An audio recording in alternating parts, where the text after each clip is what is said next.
சரி, என்னோட வேற தேவன் இல்ல, சரி ஏத்துக்கிடுவோம்.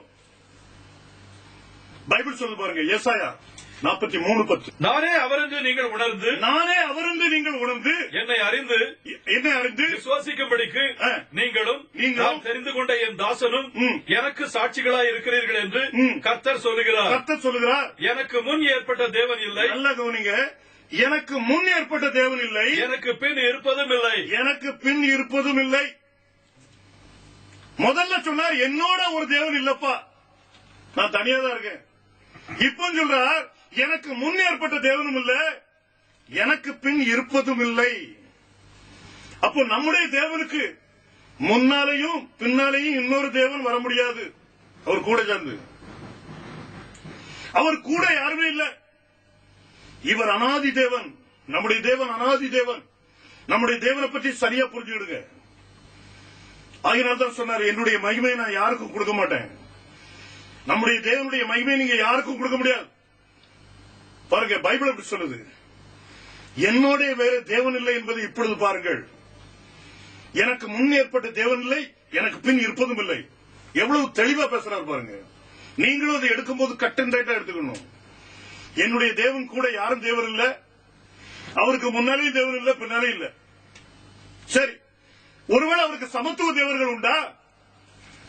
ஏசாயா 46வது அதிகாரம் 9வது வசனத்தை வாசிங்க.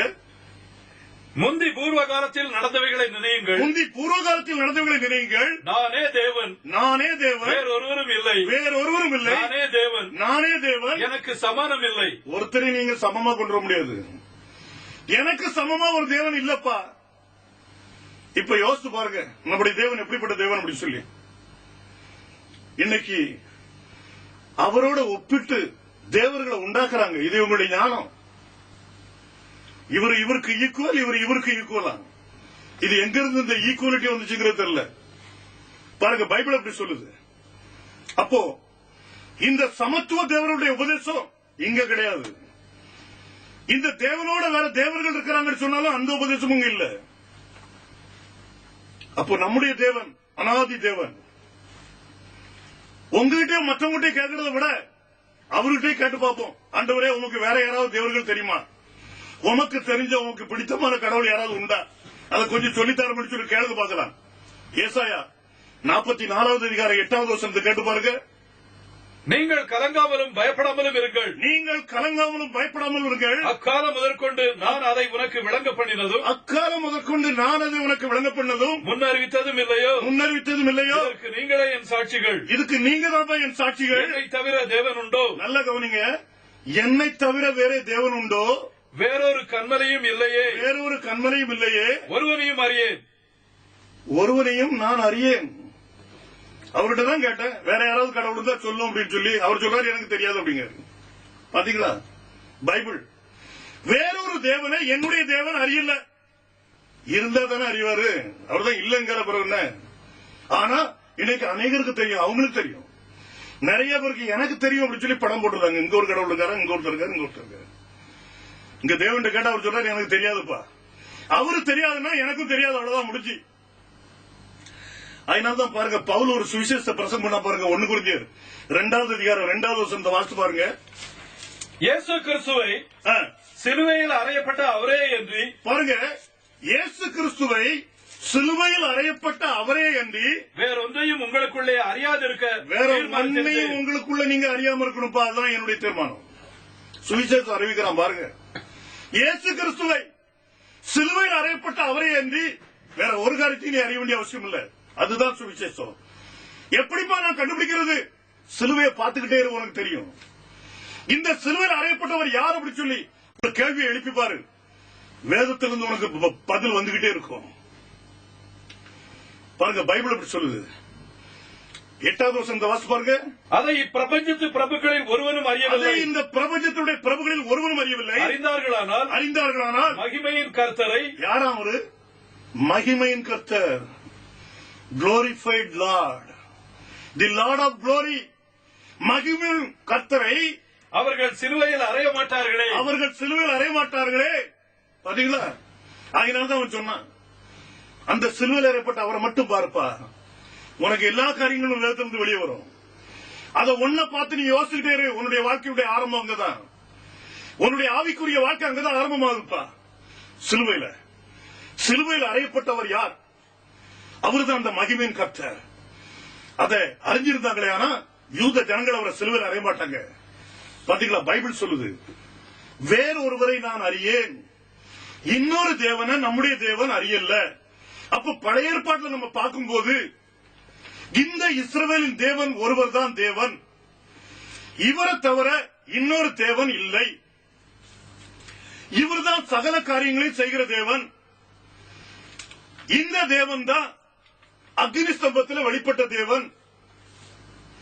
பழைய ஏற்பாட்டினுடைய நாட்கள்ல இந்த தேவன் அக்னியில உலாவிட்டு இருந்தார். சங்கீதக்காரன் சொல்ற பாருங்க, சங்கீதத்துல 90வது அதிகாரம் 2வது வசனத்தை பாருங்க. பர்வதங்கள் தோன்றும் முன்னும் நீர் பூமியையும் உலகத்தையும் உருவாக்கும் முன்னும் நீரே அனாதியாய் என்றென்றைக்கும் தேவனாயிருக்கிறீர். பாத்தீங்களா, நீரே அனாதியாக என்றென்றைக்கும் தேவனாயிருக்கிறீர்.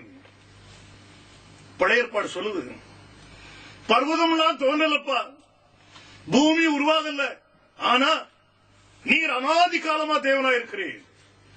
அந்த ஒரே ஒரு தேவனை பற்றி தான் நான் இப்ப உங்க மத்தியில பேசிட்டு இருக்கிறேன். அந்த ஒரே ஒரு தேவன் மேலதான் ஒரே ஒரு விசுவாசத்தை நீங்க வைக்க முடியும். ஒரே விசுவாசமா பவுல் எழுதுறார். ஒரே கர்த்தரும் வாசிங்க, எபேசியர் 4வது அதிகாரம் 4வது வசனத்திலிருந்து வாசிங்க. உங்களுக்கு உண்டான அழைப்பினாலே நீங்கள் ஒரே நம்பிக்கைக்கு அழைக்கப்பட்டது போல ஒரே சரீரமும் ஒரே ஆவியும் உண்டு. ஒரே கர்த்தரும் ஒரே விசுவாசமும் ஒரே ஞானஸ்நானமும் எல்லோருக்கும் ஒரே தேவனும் பிதாவும் உண்டு. பாத்தீங்களா, ஒரே தேவனா. ஏன் இப்படி ஒரேங்கிற வார்த்தை எழுதுனா, எல்லாமே தோன்றதுக்கு முன்னால ஒருவர் தான்ப்பா இருந்தாரு. இதை அறிஞ்சுதான் அந்த பவுலங்க சொல்றான். இன்னைக்கு அறியாத முறையில அநேக கடவுள்களை பற்றி நம்ம பேச முடியாது. இந்த வேதம் என்ன சொல்லுதோ அதை மட்டும் விசுவாசிங்க. இஸ்ரவேல் ஜனங்களுக்கு கொடுக்கப்பட்ட கட்டளை இது. ஒரு யூதனை கூப்பிட்டு நிறைய கடவுள் உண்டுப்பா நீ விசுவாசிக்க சொன்னா மாட்டேடுவான். அவன் ஒரே ஒரு தேவனை மட்டும் தான் அறிஞ்சிருக்கிறான். இன்னைக்கு நம்முடைய வாழ்க்கை எப்படி இருக்கு யோசித்து பாருங்க. நம்முடைய வாழ்க்கையில ஒருவேளை இந்த தேவனை அறியாம இருக்கோமே, நம்ம அவரை அறிஞ்சுக்கிடணும். இந்த தேவன் யாருங்கிறத அறியும் போது நம்முடைய வாழ்க்கைக்கு அது பிரயோஜனமா இருக்கும். பழைய ஏற்பாடு இப்படி சாட்சி கொடுக்குது. அப்போ வேதத்தில் உள்ள எல்லா பகுதியுமே இதே மாதிரி தான் சாட்சி கொடுத்து ஆகணும். எங்கேயும் எந்த ஒரு மாற்றமும் வர முடியாது. சிலர் சொல்றாங்க பாருங்க, சிருஷ்டிப்பின் தொழிலை நடத்தும் போது அங்க ஒன்றுக்கு அதிகமான தேவர்கள் இருந்தாங்களா. வேதம் சொல்லு பாருங்க, ஆதியாகமம் 1வது அதிகாரம் 26வது வசனத்துக்கு வாங்க.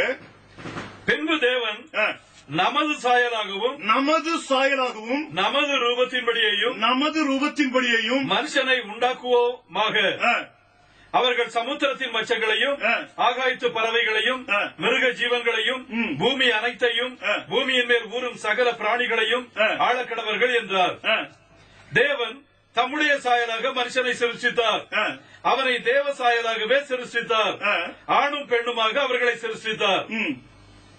பின்பு தேவன் அவர்களை நோக்கி, நீங்கள் பருகி பெருகி பூமியை நிரப்பி அதை கீழ்ப்படுத்தி சமுத்திரத்தின் மச்சங்களையும் ஆகாயத்து பறவைகளையும் பூமியின் மேல் நடமாடுகிற சகல ஜீவ ஜந்துக்களையும். போதும், பைபிள் சொல்லுது நமது சாயலாக மனுஷனை சிருஷ்டிப்போம்.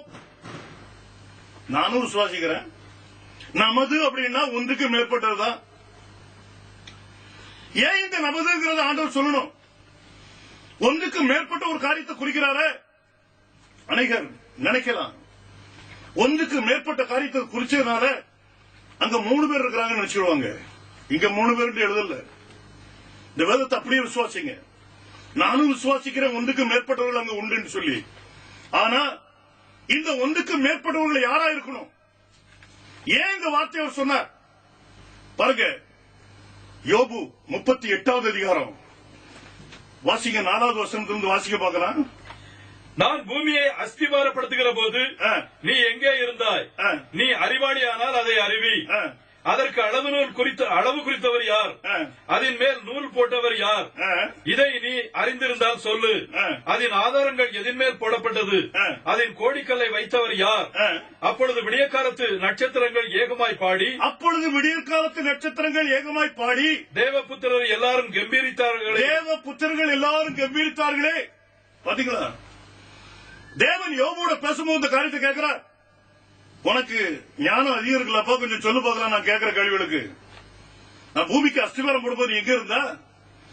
இப்போ இந்த பூமி அஸ்திவாரப்படப்பட்டிருக்குது, இன்னும் மனுஷன் சிருஷ்டிக்கப்படல. முதலாவது சிருஷ்டிப்பு தேவதூதர்கள். இது நமக்கு நல்லா தெரிஞ்சிருக்கணும். முதலாவது சிருஷ்டிப்பு தேவதூதர்கள். இப்போ இந்த காரியங்களை அவர் சிருஷ்டிச்சுட்டு இருக்கும் போது பைபிள் சொல்லுது, நட்சத்திரங்கள் என்ன செய்தா? அப்பொழுது விடிய காலத்து நட்சத்திரங்கள் ஏகமாய் பாடி தேவபுத்திரர் எல்லாரும் கம்பீரித்தார்களே. தேவபுத்திரர்கள் எல்லோரும் கம்பீரித்தார்களே. இந்த நட்சத்திரங்களும் தேவபுத்திரர்களும் யார்? நியாயாதிபதிகள் 5வது அதிகாரம் 20வது வசனத்தை பாருங்க. வானத்திலிருந்து யுத்தம் உண்டாயிற்று, நட்சத்திரங்கள் தங்கள் அயனங்களில் இருந்து சிசராவோட யுத்தம் பண்ணின. பாருங்க, பைபிள் சொல்லுது வானத்தில் யுத்தம் உண்டாயிட்டுதான். நட்சத்திரங்கள் தங்களுடைய அயனத்திலிருந்து சிசராவோட வந்து யுத்தம் பண்ண வந்துச்சான். தேவ தூதர்களை பற்றி வேதம் சொல்லுது, தேவ புத்திரர்களாம் கம்பீரித்தார்களாம். இந்த சிருஷ்டிப்பின் தொழில் நடக்கும் போது அங்கே தேவ புத்திரர்கள், தேவ தூதர்கள் அவரோடு காணப்பட்டாங்க. இயேசு கிறிஸ்துவை தேடி பாருங்க. தேவன் இந்த உலகத்தில் வரும்போது தனியா எப்பவாவது வர்றாராங்கிறது தேடி பாருங்க. அது உங்களுக்கு தெரியும். வேதத்திலிருந்து கேருபீன்கள் இருந்துச்சு பாருங்க. இயேசு கிறிஸ்து இந்த ஆபிரகாம பார்க்க வர்றார். ஆபிரகாம காண மம்ரே சமபூமியில வரும்போது அவர் கூட தேவ தூதர்கள் வர்றாங்க. பாருங்க, பைபிள் எப்படி சொல்லுது. ஆதியாகமம் 3வது அதிகாரம் கடைசி 2 வசனத்தை வாசித்து பாருங்க. ஆதியாகமம் 18வது அதிகாரத்துல 1வது வசனத்தை வாசிங்க. பின்பு கர்த்தர் மம்ரேயின் சமபூமியிலே அவனுக்கு தரிசனமானார். அவன் பகலின் உஷ்ண வேளையில் கூடார வாசலிலே உட்கார்ந்திருந்து தன் கண்களை ஏறெடுத்து பார்க்கும் போது இதோ 3 புருஷர் அவனுக்கு எதிரே நின்றார்கள். அவர்களை கண்டவுடனே அவன் கூடார வாசலில் இருந்து அவர்களுக்கு எதிர்கொண்டு ஓடி தரை மட்டும் குனிந்து, ஆண்டவரே, உம்முடைய கண்களில் எனக்கு கிருபை கிடைத்ததானால் நீர் அடியனை விட்டு கடந்து போக வேண்டாம். பாருங்க, பைபிள் சொல்லுது தேவன் அவரை சந்திக்க வர்றார். ஆனா அவர் கூட 2 தூதர்கள் வந்துட்டு இருக்கிறாங்க. நம்முடைய தேவன் இந்த பூமியில வரும்போது தூதர்கள் நிச்சயமா அவர் கூட இருந்தாங்க. அவர் 40 நாள் உபவாசிக்கும் போது வனாந்தரத்துக்கு போயிருந்தார். வேதம் சொல்லுது தேவ தூதர்கள் அவருக்கு பணிவிடை செய்தாங்க. ஆண்டவர் பேசும்போது சொன்னார், நாத்துவானோட பேசும்போது யோவான் 1வது அதிகாரம் 47 இருந்து நீங்க படிச்சு பாருங்க. அங்க கடைசி வசனம் சொல்லுது பாருங்க. பின்பு அவர் அவனை நோக்கி, வானம் திறந்திருக்கிறதையும் தேவதூதர்கள் மனுஷகுமாரனிடத்திலிருந்து ஏறுகிறதையும் இறங்குகிறதையும் நீங்கள் இது முதல் காண்பீர்கள் என்று மெய்யாகவே உங்களுக்கு சொல்லுகிறேன். எவ்வளவு அருமையானவர் சொல்றார் பாருங்க. நம்முடைய தேவனோடு தூதர்கள் உண்டு. அவர் தனியா இருந்ததில்லை. சிருஷ்டிப்பின் தொழில் நடக்கும் போதும் அங்கே தேவனோடு தூதர்கள் காணப்பட்டார்கள். இந்த தூதர்கள் தான் கம்பீரிச்சது. இந்த விளக்கத்தை யோபுல மட்டும்தான் நீங்க பார்க்க முடியுது. இயேசு கிறிஸ்து பிறந்திருக்கும் போது வான சேனைகள்ல இறங்கி வந்துட்டது. பாருங்க, பைபிள் எப்படி சாட்சி கொடுக்குது. படிச்சு பாருங்க, வேதத்தை ஆராய்ந்து பாருங்கள். அவைகளால் உங்களுக்கு நித்திய ஜீவன் உண்டு என்று எடுக்கிறீர்களே, இயேசு கிறிஸ்துவ குறித்து அவைகள் சாட்சி கொடுக்குது. எல்லா கட்டத்திலையும் நம்முடைய தேவனோடு இந்த தூதர்கள் காணப்பட்டது உண்மையாக இருந்தா, இந்த தூதர்கள் எப்படிப்பட்டவங்களா இருந்தாங்க? தானியேல் 8வது அதிகாரம் 15வது வசனம் சொல்லுது பாருங்க. தானியேலாகிய நான் இந்த தரிசனத்தை கண்டு அதன் பொருளை அறிய வகை தேடுகையில் இதோ மனுஷ சாயலான ஒருவன் எனக்கு எதிரே நின்றான். மனுஷ சாயலான ஒருவன் எனக்கு முன்னே நின்றான். அன்றியும் காபிரியேலே தரிசனத்தை விளங்க பண்ணென்று ஊராயின் மத்தியிலே கூப்பிட்டு சொல்லுகிற ஒரு மனுஷ சத்தத்தையும் கேட்டேன். பாருங்க, நின்றுட்டு இருக்கிற அந்த தூதன் வந்து காபிரியல் தூதன். இவன் மனுஷ சாயல் சொல்லி வேதம் சொல்லுது. அப்போ இப்படிப்பட்ட தூதர்கள் இன்னும் நீங்க கவனிச்சா ஆதியாகமம் 18வது அதிகாரத்தில் நம்ம பார்த்தோம். 3 புருஷர்கள் அங்கிருந்து வந்தாங்கன்னா இதுல ஒருவர் தேவன், மற்ற 2 பேரும் வந்து தூதர்கள். ஆதியாகமம் 19வது அதிகாரத்தில் அந்த தூதர்கள் சோதம் குமாரை நோக்கி போறது பற்றி வேதம் சொல்லுது. இந்த தூதர்கள் புருஷர்கள் மனுஷ சாயலானவர்கள்.